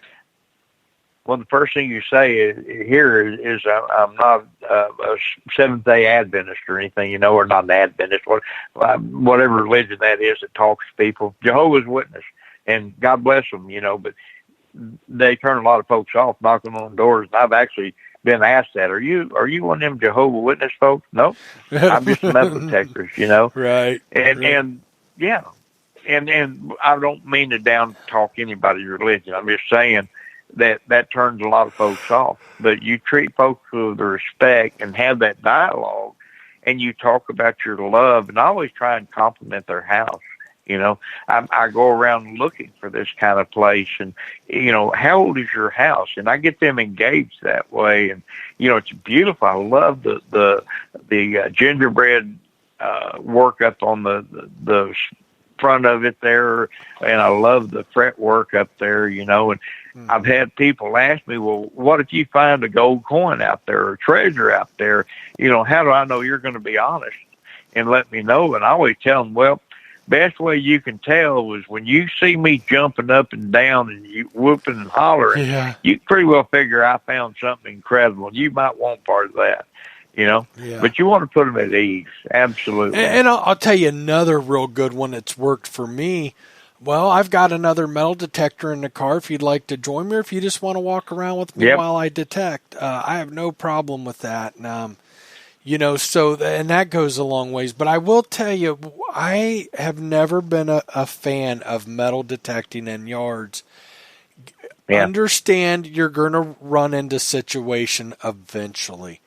And I'll tell you a couple I've ran into, some I've heard about. You're going to knock on a door and you're going to ask for permission, and they're going to invite you in, and they're going to show you their collection of matchbooks. And you spend the next 3 hours of your life looking at matchbooks, and then finally you're going to say, so metal detecting, you're going to let me metal detect your yard? Nah, I don't think so. No. It happens. You're going to knock on somebody's door and they're going to tell you to get the hell out of there. It happens. You're going to get that person that follows you so close they run into your back. It happens. You're going to get that person. I've actually had someone that gave me permission to metal detect, and then they called the cops on me. And the rationale was because I made them feel scared. And I'm like, okay. And I told the police officer, you know, I'm fully disclosed, you know, my background and everything. I offer no harm to anybody, you know, but I'll be glad to leave, and I apologize to the person. But that's kind of getting out there. But basically, you run into all kinds of people. You know, you do. And I'll give you a real good one that happened to me. I metal detected a guy's yard, and when I would stop, he would literally run into me. And it was making me uncomfortable. I don't care if you watch me from 5 foot away, 10 foot away. I go to dig. You want to hover right over me? I'm cool with that. But when I decided, okay, I'm done, I can't take any more of this, I had to sit around and talk about aliens and everything else. And he went in his house and showed me this tiny little piece of metal he dug out of his arm that was aliens put in him. And, Oh, you know, wow. it's never happened to me. I know a guy that knocked on a door of out a big farmhouse out in the country. It was a meth house. You do got to be careful, and that's why I'm not a fan of doing it alone. I know somebody that had a dog turned on him, narrowly escaped, got back to his vehicle. Now I'm scaring some of you off. This is rare. I mean, you can knock on 100 doors and you know, you can do this the rest of your life and be safe, but just know there are people out there. There are strange things. You know, I've been detecting a yard. You know, husband's like, yeah, no problem, go ahead. You know, that's awesome. You know, couldn't be nicer. And the wife comes home. Oh boy. Yep, I've gotten myself and a husband in trouble before. You know, so be careful. Yes, sir. You know, you do got to be careful when you're knocking on doors. Now, that's something I'll say. Metal detecting in farm fields in Ohio, where there was an old house or something, I've only ever had one incident, and the farmer gave me permission, and his wife wasn't home. I was in the pasture, and she come along that side road and lost it on us, and I immediately left, and I went to the house, right back to the house, and to talk to the farmer. As I drove by, the barn door was still open. He was standing there, and I went and talked to him, and he's pretty much told me she can go F herself.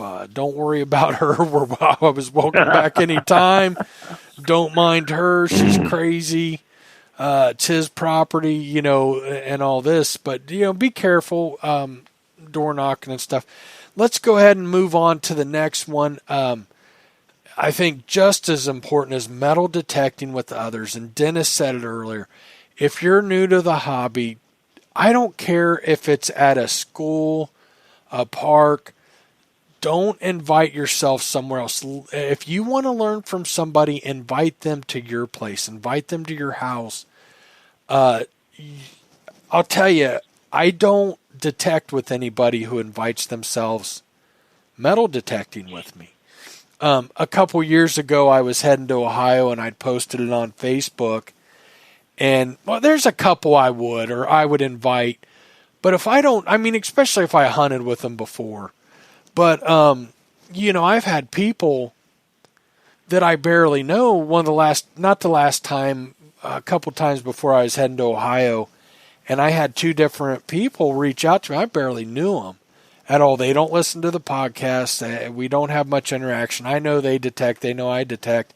They saw them come back to Ohio, and they invited themselves on my hunt, or for me to take them hunting. And I just, man, that makes me laugh to myself. Yeah.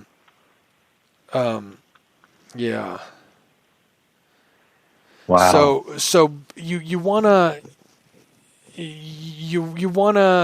not do that. Most people are very leery of that. You know, Dennis and I met. Dennis invited me to his place, and I told him, and I stuck to it. Anything I find, I want to give to you. I don't want to.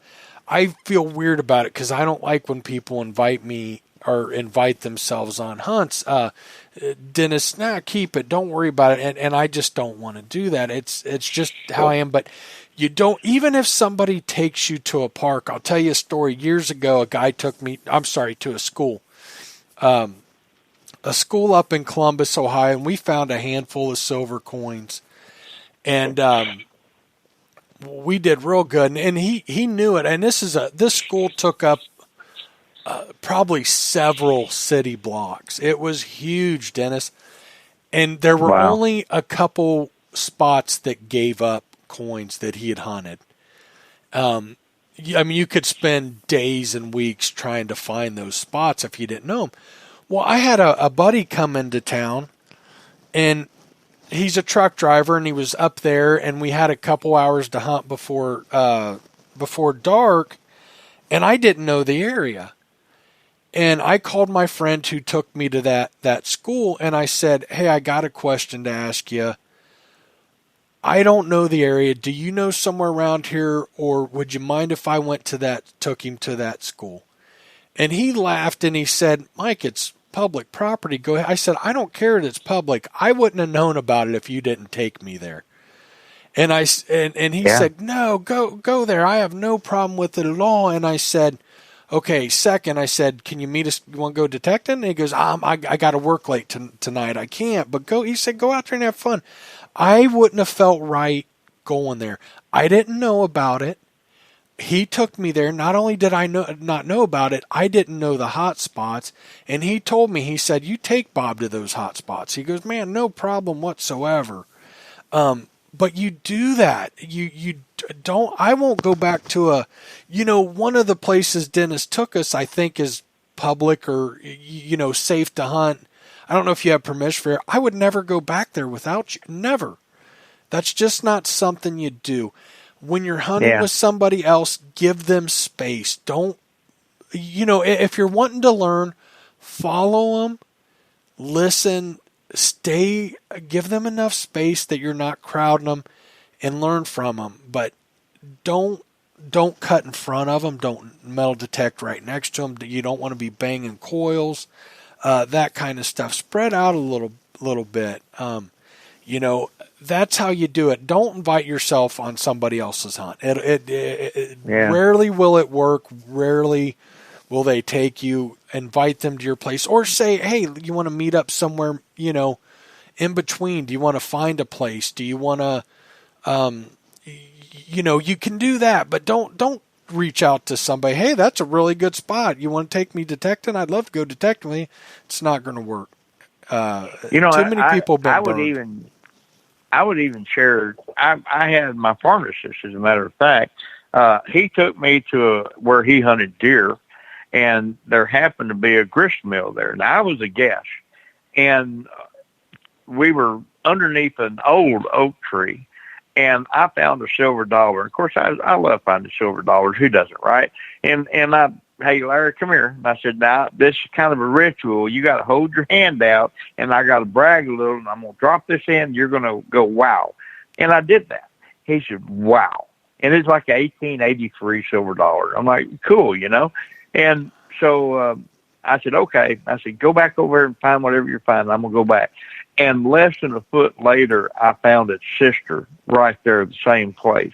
And I'm like, oh, my God, what am I going to do?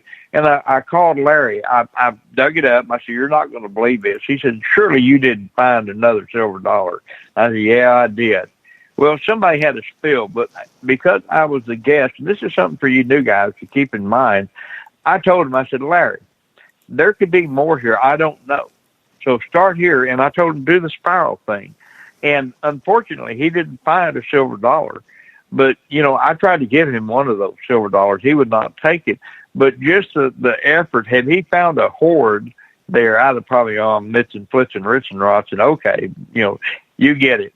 But had it been the other way, I would have probably split the hoard with him, But my point is that I did what I think was the right thing to do. And I love finding silver dollars. I'm sure all y'all would agree.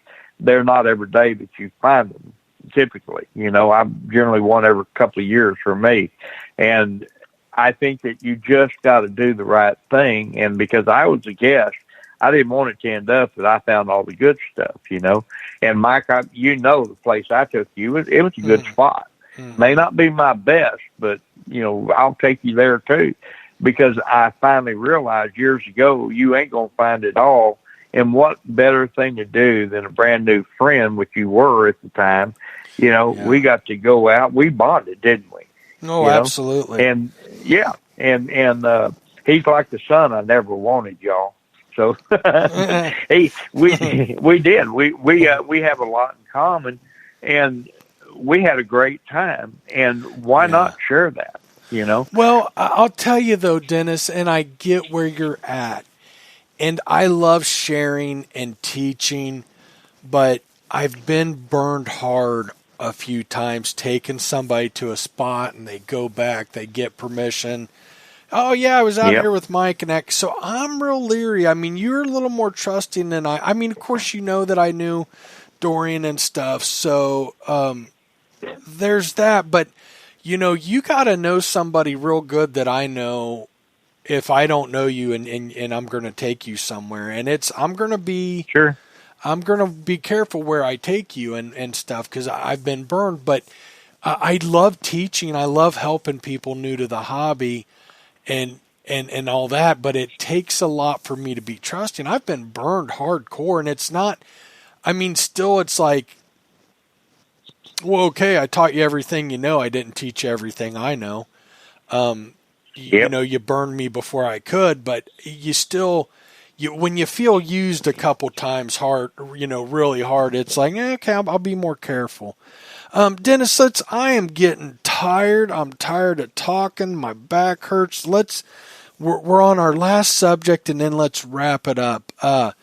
One of the things that I hate to see is people, so they put all this research into, they go get permission. They've got time spent, just getting on the property, and then they've got all this time metal detecting. They find cool stuff, and they come put it in a bucket with all their other cool stuff.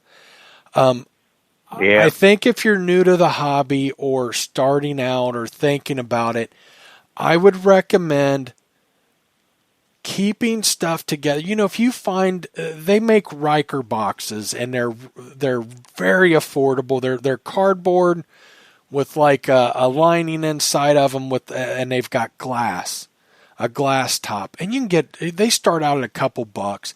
They start off at just a few inches by a few inches wide, for a couple dollars. Let's say you only find 3, 4, 5 things from a site. Put them in that box. This goes back to, I lost the word. You could take a square cut nail and it has no value. If that square cut nail was found at an extremely historical site, it has some historical value.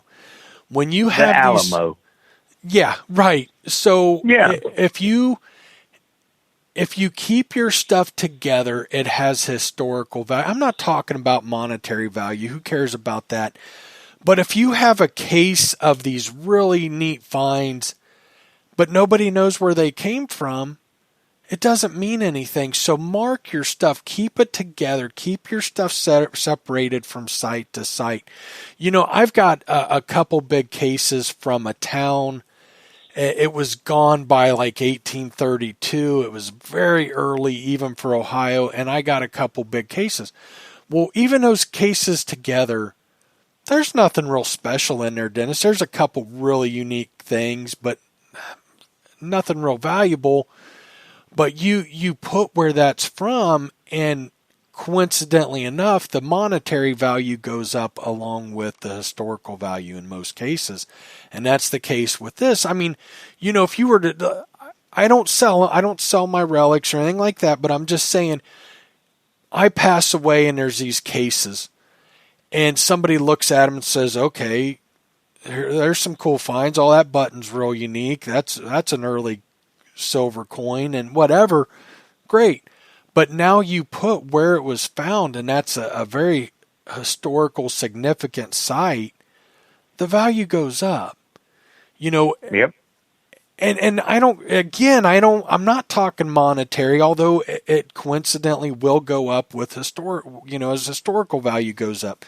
But I would say from the beginning, keep your stuff together from sites. Don't mix. Now if you're going coin shooting for old silver coins, yeah, that's fine.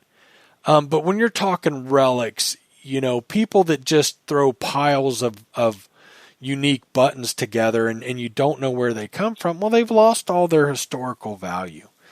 Another thing, I'll tell you, one of my biggest pet peeves, Dennis, drives me crazy, and I see it all the time. Finding a silver coin and being so excited they got a rub on it. Well, if there was ever any value, you just rubbed it off. And I've heard every excuse in the book. I've been detecting 40 years and I've never found a valuable coin. I'm going to keep it anyways. It doesn't matter. I mean, there's just a list of reasons, and I can shoot every one of them down over and over and over again. I'll tell you this. 10 years ago, I found a 1916D Mercury dime. The only thing I ever sold, I sold it for $2,750. If I would have rubbed it like these people do and put a bunch of micro scratches in it, the coin dealer said it probably would have been a few $100s. So think about that. But let's say you find a $20 semi key date Barbara. I've got a one that's worth about 20. Wipe it and you took it down to scrap value. I don't care that you're going to, I mean, okay, you want to keep it, but you want to pass it. Somebody's going to get it someday. Why not give them a collection that doesn't have a bunch of shiny, bright silver with micro scratches? It just doesn't, there's no way to justify any of that. I'm sorry, you can try. It just doesn't make sense. But learn how to clean your coins and properly preserve relics and all that. And we could do shows about it, and I'm not even by any means an expert. And we could still do shows on that subject. But, you know, one of the things I would say, as you find something, post it and ask people, you know, how would you clean this? How would you care for this? I think that's a good place to start. There is a lot of research material online. You can do that as well. And but take care of it. Yeah, treat it with the historical value that it was. Those silver dollars that I was talking about earlier is a great example. They weren't really key date per se, but you know that the historical perspective, it was underneath an old oak tree. It was period for the grist mill that we were right by, and that was somebody's history. I mean, that was a day's wage back in that time. Plus a little bit actually, but that was a day's worth of work. And when you think about the things that we find out there, that's that historical romanticized aspect that I love to preserve now. You know, it just means a lot. Now, I find pull tabs, they go in with the aluminum junk I've got. But when I make a find, you know, no matter what they are, I try and preserve them, and I like to put them in frames and hang them up on my wall. My wife thinks I'm an idiot. Yeah. She's half right, but you know, but it's cool. Yeah, but you're right, and we could. That was part of somebody's life, you know, and to me that it's almost disrespecting it when you do that. So anyway, absolutely, I agree. I think you're spot on. And I'm also not judging anybody. I'm trying to help you. You know, I've had lazy moments in my life where we didn't have much of a winter, so I didn't get everything put away like I should have and stuff. I'm not judging anybody. I'm trying to help you. You know, let's say you're 30 years old and you spend the next 30 years metal detecting, 40 years metal detecting. You're going to have a heck of a lot of stuff. And to leave a collection behind to a loved one that is properly documented, let's say they don't care, they're going to get a significantly larger amount out of your collection than even if you put it in boxes. If they don't, you know, Riker's boxes, okay, everything in this Riker's box is from this site and this, but nobody knows where that site is. It doesn't do you any good. But if you can say, you know, even when I do old, you know, a house that's been gone 100 years and it was just out in the middle of a field in Ohio, I'll put the coordinates in there, you know, so they can track it down. Here's where it came from. Might put a little bit of information, and all that. Like, Dennis, let's wrap it up. I'm getting just all right. So stiff I don't know if I'm going to be able to stand upright. We were going to do call-ins tonight. I don't think anybody called in anyhow. Nobody wants to ever talk to me, but we just too big of a show going on to do call-ins. You can, if anybody out there is listening, if you have any questions, need help, you can always reach out to me. You can find me on Facebook, Mike Hare. You can message me through there. You can email me allmetalmode@gmail.com. You can go to allmetalmode.com. You can find my email and everything out there. I mean, there's just a million different ways to get a hold of me. And I'm not one of these guys that I'll fake it. If I don't know, I can at least put you in touch with somebody who will know. So I'm happy to answer questions anytime and help anybody new to the hobby. It's one of my passions. Dennis, I love helping people getting started in the hobby, putting them on the right path. I'd like to offer too. I'm the same way, I don't know what I can tell anybody. I've been doing this a long time, and but my email is easy. It's historicaltexan@gmail.com. Awesome, be glad great. to talk with anybody about anything, just about. So, and Dennis is you're welcome. A good one to talk with, and I'm sure Dennis probably feels the same way. If it's more of a phone conversation, reach out to me through email. I'll happily give you my phone number, and we can talk metal detecting. So feel free. And I do get people that reach out to me every now and then, and I really enjoy it. That's when I started selling metal detectors, I loved that more than anything, was helping people new to the hobby and teaching people. And I'm no expert. I mean, I'm still learning, but when you can share, even when you just have a little bit of knowledge and you can help somebody, that is truly as much of a passion as metal detecting for me. So I really enjoy that. Okay, let's wrap it up, and I hope everybody enjoyed the show. Thanks for tuning in. Sorry it ran so long, but Dennis talked our ears off tonight. I'm just kidding, Dennis.